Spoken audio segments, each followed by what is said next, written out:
नमस्कार मित्रों, आइए यहाँ पर ईवीएस के महत्वपूर्ण 30 प्रश्नों के एक सेट को देखते हैं और सही ऑप्शन तक पहुँचने का प्रयास करते हैं। आप मेरे साथ बने रहेंगे और 30 में आप अपना काउंट करेंगे।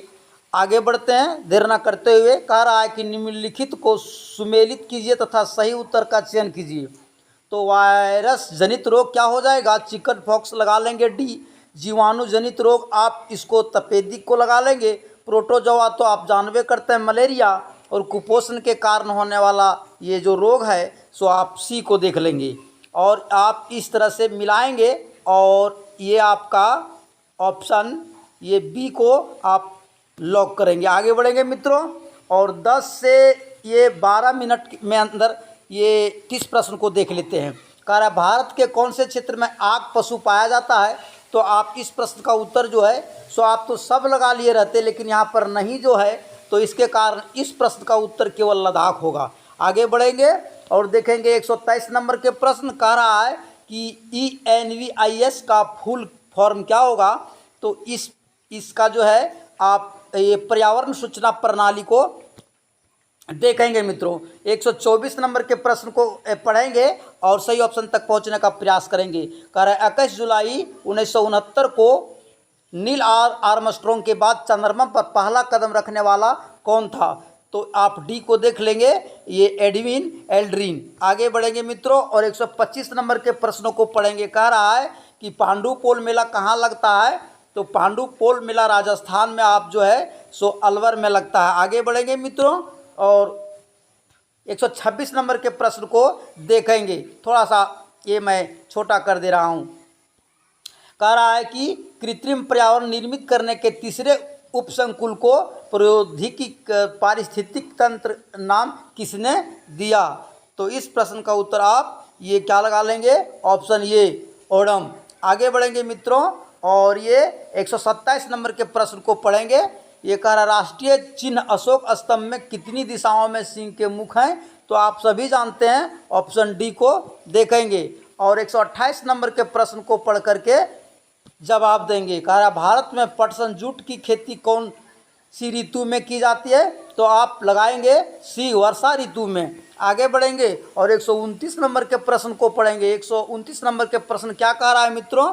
ये कह रहा है कि अंतर्राष्ट्रीय मानकों के अनुसार अस्पताल क्षेत्रों में कितने डेसिबल ध्वनि को सहनशीलता की सीमा माना गया है? तो आप ऑप्शन ए को देख लेंगे, 65 dB, 65 डेसिबल। आगे बढ़ेंगे मित्रों और ये क्या है? ये 130 नंबर के प्रश्न को पढ़ेंगे। 130 नंबर के प्रश्न क्या कह रहा है कि जंगली मुर्गे कौन से वन्यजीव अभयारण्य का प्रमुख जंगली जीव है? तो आप इसका जो है सो माउंट आबू ये सिरोही लगा लेंगे, ऑप्शन बी मित्रों। आगे बढ़ेंगे और देखेंगे 131 नंबर के प्रश्न क्या कह रहा है? ये कह रहा है कि हमारे सौर मंडल का सबसे बड़ा ग्रह कौन सा है? तो सबसे बड़ा ग्रह आप बृहस्पति को लगा लेंगे, ऑप्शन सी को। आगे बढ़ते हुए और 132 नंबर के प्रश्नों को देखेंगे मित्रों। 132 नंबर के ये प्रश्न क्या कह रहा है कि निम्नलिखित में उस त्यौहार को चुनिए जो कार्तिक मास की अमावस्या को मनाया जाता है। तो आप दिवाली को जो है, दीपावली को आप लॉक करेंगे और आगे बढ़ेंगे। 133 नंबर के प्रश्न को पढ़ करके सही जवाब आप देंगे।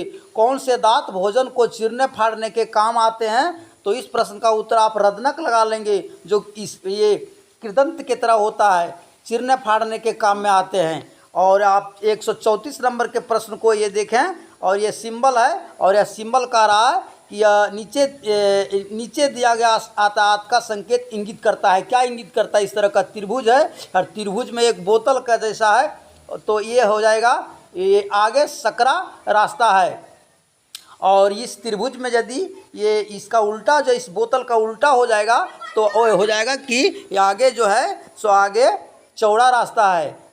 तो इस प्रश्न का उत्तर आप भी लगाएंगे। आगे बढ़ते हुए और 135 नंबर के प्रश्न को पढ़ेंगे और ये 135 नंबर का प्रश्न क्या कह रहा है कि निम्नलिखित में से कौन सा उपकरण ये दृष्टिबाधित छात्रों के लिए ICT में सबसे अच्छा उपयोगी है? उपयोग। तो इस प्रश्न का उत्तर जो आप लगाएंगे टेक्स्ट टू स्पीच और आपका 1 नंबर बनेगा मित्रों। आप 1 नंबर जो है सो आप लेंगे यहाँ पर। आगे बढ़ते हुए और प्रश्न को देखेंगे। ये 136 नंबर के प्रश्न को आप देखेंगे। आपकी माता जी के भाई की माँ से आपका क्या रिश्ता है? तो आप निश्चित रूप से आप नानी बोलेंगे। आगे बढ़ते हुए और 137 नंबर के प्रश्न को पढ़ेंगे मित्रों। ये कह रहा है कि यह भारत की सबसे गहरी व बड़ी बावड़ियों में से एक है। तो इस प्रश्न का उत्तर आप क्या लगाएंगे? आप लगा लेंगे ये आभानेरी की चांद बावड़ी।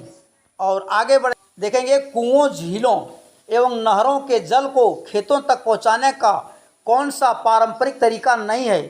तो पारंपरिक तरीका जो नहीं है मित्रों, आप ऑप्शन डी को देखेंगे, ये ड्रिप तंत्र, ये पारंपरिक तरीका नहीं है।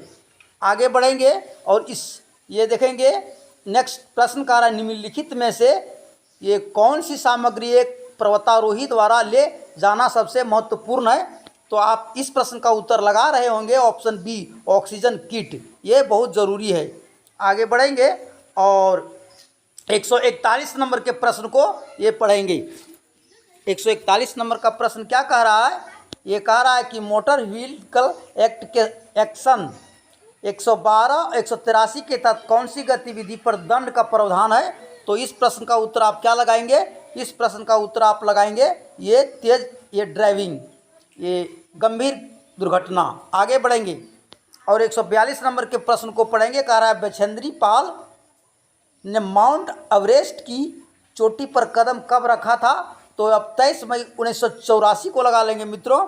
और 143 नंबर के प्रश्न को पढ़ेंगे। कह रहा है अफीम में कौन सा एल्केलाइड नहीं पाया जाता है? तो इस प्रश्न का उत्तर भी आप अपने से देख लेंगे।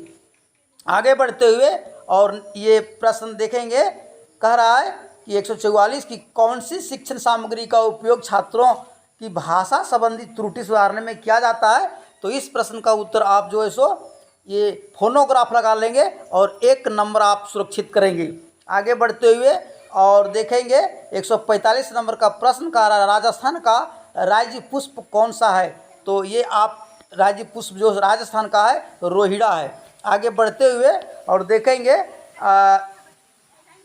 नेक्स्ट प्रश्न ये कह रहा है कि राजस्थान के कौन से दुर्ग को अजयगढ़ के नाम से भी जाना जाता है? तो आप बी को देख लेंगे, कुंभलगढ़ दुर्ग को ये जो अजयगढ़ के नाम से भी जाना जाता है मित्रों। आगे बढ़ते हुए और 147 नंबर के प्रश्न का रहा है कि विटामिन डी की कमी से होने वाला रोग। तो विटामिन डी से होने वाला जो रोग है आप रिकेटस को लगा लेंगे। ये ए से होता है रतौंधी, बी से बेरी, सी से स्क्रवी। आगे बढ़ाएंगे और देख लेंगे 148 नंबर के प्रश्न। 148 नंबर के प्रश्न का रहा है कि निम्नलिखित में से कौन सा मानव निर्मित पर्यावरण का घटक है? तो मानव निर्मित जो है मित्रों ये हो जाएगा आपका उद्योग। और 150 नंबर का ये जो प्रश्न है और ये कह रहा है कि किस रसायन शास्त्री का दर्शन शून्यवाद के नाम से प्रसिद्ध हुआ है? तो नागार्जुन मित्रों। सो धन्यवाद। वीडियो आप लोगों को अच्छा लगा तो आप वीडियो को सब्सक्राइब कर लेंगे मित्रों। और इसी तरह से हम प्रत्येक दिन एक आप लोगों का 30 प्रश्न का एक सेट हम देते रहेंगे। तो सो धन्यवाद मित्रों। Next video next day.